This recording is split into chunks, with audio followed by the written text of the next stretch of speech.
Recent ANI రిపోర్ట్ని బట్టి Indian air force finally foreign 5th generation జెట్స్ని కొనాలని నిర్ణయం తీసుకుంది. రిపోర్ట్స్ని బట్టి 2 to 3 స్క్వాడ్రన్స్లో ఈ జెట్స్ కావాలని గవర్నమెంట్కి ఒక ప్రెజెంటేషన్ ఇచ్చింది. స్క్వాడ్రన్లో 18 నుండి 20 జెట్స్ ఉంటాయి. 40 నుండి 60 5th జనరేషన్ జెట్స్ కావాలని చెప్పింది. దీని అర్థం ఎయిర్ ఫోర్స్ అయితే 3 స్క్వాడ్రన్స్ కావాలి, 3 కాకపోతే మినిమం 2 స్క్వాడ్రన్స్ అయినా ఉండాలని అంటుంది. నెంబర్ని ఇక గవర్నమెంటే డిసైడ్ చేయాలి. ఇంతకుముందు ఎయిర్ ఫోర్స్ 2 స్క్వాడ్రన్స్లో రఫాల్ జెట్స్ని కొంది. ఒక స్క్వాడ్రన్ పాకిస్తాన్ చైనాలతో ఉన్న నార్థన్ బోర్డర్స్ ప్లస్ న్యూఢిల్లీకి కవర్గా ఉండేలా హర్యానాలోని అంబాలా బేస్లో మోహరించింది. ఇంకోటి చైనాతో ఈస్టర్న్ బోర్డర్ ప్లస్ చికెన్ నెక్కి కవర్గా ఉండేలా హషిమారా బేస్లో మోహరించింది. ఇప్పుడు 3 స్క్వాడ్రన్స్లో 5th జనరేషన్ జెట్స్ని కొని 3 S-400 సిస్టమ్స్ని మోహరించినట్టే వెస్టర్న్ బోర్డర్, నార్త్ అలాగే ఈస్టర్న్ బోర్డర్లో మోహరించాలని చూస్తుండొచ్చు. ఎయిర్ ఫోర్స్ MRFAలో 114 జెట్స్ని కొనాలని చూస్తున్న విషయం తెలిసిందే. ఇందులో 18 జెట్స్ని ఇంపోర్ట్ చేసుకొని 36 జెట్స్ని మన దేశంలో తయారు చేయాలి. ఇది ఫస్ట్ ఫేజ్. ఇక సెకండ్ ఫేజ్లో అయితే మరో 60 జెట్స్ని మన దేశంలోనే తయారవ్వాలి. ఇది MRFA ప్లాన్. కానీ చాలా సంవత్సరాల నుండి ఈ ప్రాజెక్ట్ లేట్ అవుతూ వస్తుంది.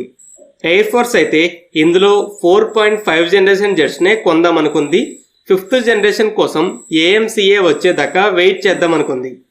అయితే ఒక పక్క చైనా పెద్ద సంఖ్యలో ఈ జెట్స్ని మ్యానుఫ్యాక్చర్ చేయడం పాకిస్తాన్కి అమ్ముతుందని రిపోర్ట్స్ రావడంతో మిలిటరీ బ్యాలెన్స్ అనేది తప్పుతుందని ఇప్పుడు 40 to 60 5th జనరేషన్ జెట్స్ని కొందామని నిర్ణయించుకుంది.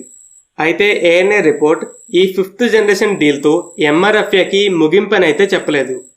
ఇప్పుడు 5th జనరేషన్ జెట్స్ విషయానికి వస్తే ఇండియాకి 2 ఆప్షన్స్ ఉన్న విషయం తెలిసిందే. ఇండియా దగ్గర S-400 ఉన్నా కూడా ట్రంప్ ఫస్ట్ టైం F-35ని ఆఫర్ చేశాడు. ఇండియా ఎన్ని యూనిట్స్ని కొన్నా డైరెక్ట్గా ఇంపోర్ట్ చేసుకోవడమే. ఇంకో పక్క రష్యా Su-57లో కొంత భాగం మన దేశంలో, కొన్ని కాంపోనెంట్స్ రష్యా నుండి వచ్చే విధంగా మ్యానుఫ్యాక్చరింగ్ టెక్నాలజీని ట్రాన్స్ఫర్ చేస్తామని ఆఫర్ చేసింది. Geo politics plus different technical ఫ్యాక్టర్స్ని బేస్ చేసుకొని ఏ జెట్ కావాలని ఎయిర్ ఫోర్స్ నిర్ణయం తీసుకుంటుంది. ఇంతకుముందు F-35 versus Su-57 for India అనే కంపారిజన్ వీడియో చేశాను. స్టెల్త్ టెక్నాలజీలో Su-57 కంటే F-35 బెటర్గా ఉంటుంది. అంటే రెడార్స్ గుర్తించడం కష్టమవుతుంది. శత్రువుల ఎయిర్ స్పేస్లోకి చొరబడి దాడి చేయడంలో F-35కి అడ్వాంటేజ్ ఉంటుంది. సొంత ఎయిర్ స్పేస్ని డిఫెండ్ చేసుకోవడంలో అయితే Su-57 F-35లకి పెద్ద తేడా ఉండదు. టెక్నికల్గా air force requirement offensive defensive operations అంటే F-35, ఓన్లీ డిఫెన్సివ్ రోల్ అంటే Su-57 అని తెలుసు. అయితే Su-57కి ఫేవర్గా technology transfer, local production plus ఎలాగో Su-30 జెట్స్ని HAL అసెంబుల్ చేసింది. ఆ నాసిక్ ఫెసిలిటీలో వెంటనే Su-57 మ్యానుఫ్యాక్చరింగ్ని స్టార్ట్ చేయొచ్చని కొత్త ఆర్గ్యుమెంట్స్ వస్తున్నాయి. కానీ ఇక్కడ ఇండియా MRFAలో 100కి పైగా Su-57 జెట్స్ని కొంటే లోకల్ ప్రొడక్షన్ అనేది జరుగుతుంది. కానీ 2 to 3 స్క్వాడ్రన్స్ అంటే రష్యా టెక్నాలజీని ట్రాన్స్ఫర్ చేయడానికి ఒప్పుకోవడం చాలా కష్టం. ఒకవేళ లోకల్ ప్రొడక్షన్కి ఒప్పుకున్నా కూడా ప్రైస్ అనేది ఒరిజినల్ ప్రైస్ కంటే చాలా ఎక్కువ అవుతుంది. అలాగే నాసిక్ ఫెసిలిటీ ఉన్నంత మాత్రాన Su-57 ప్రొడక్షన్ని తక్కువ ఖర్చుతో క్విక్గా స్టార్ట్ చేయడం అనేది కుదరదు. రెండింటి డిజైన్ చాలా డిఫరెంట్గా ఉంటుంది. లోపల ఉండే కాంపోనెంట్స్ అన్నీ కూడా వేరు.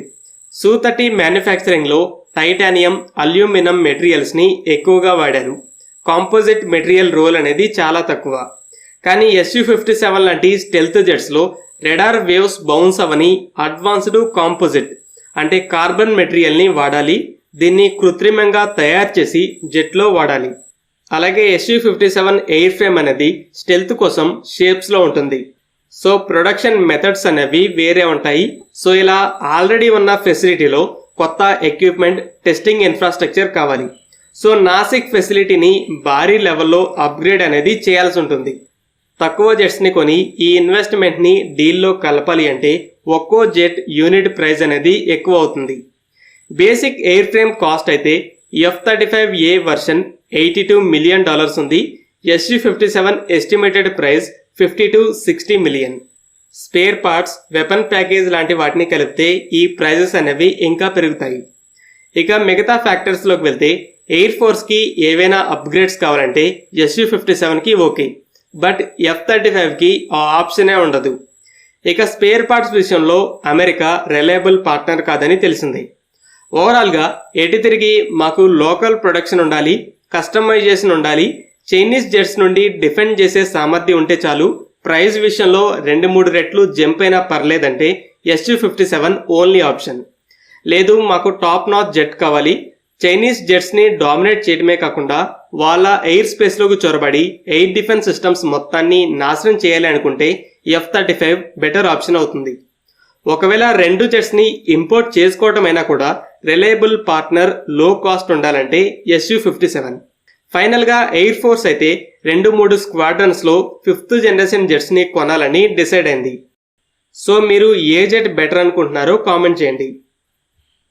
ఫ్రెండ్స్, ఈ వీడియో మీకు నచ్చినట్లయితే లైక్ చేయండి. అలాగే మరిన్ని ఇంపార్టెంట్ డిఫెన్స్ అప్డేట్స్ కోసం మన ఛానల్ని సబ్స్క్రైబ్ చేసుకోండి.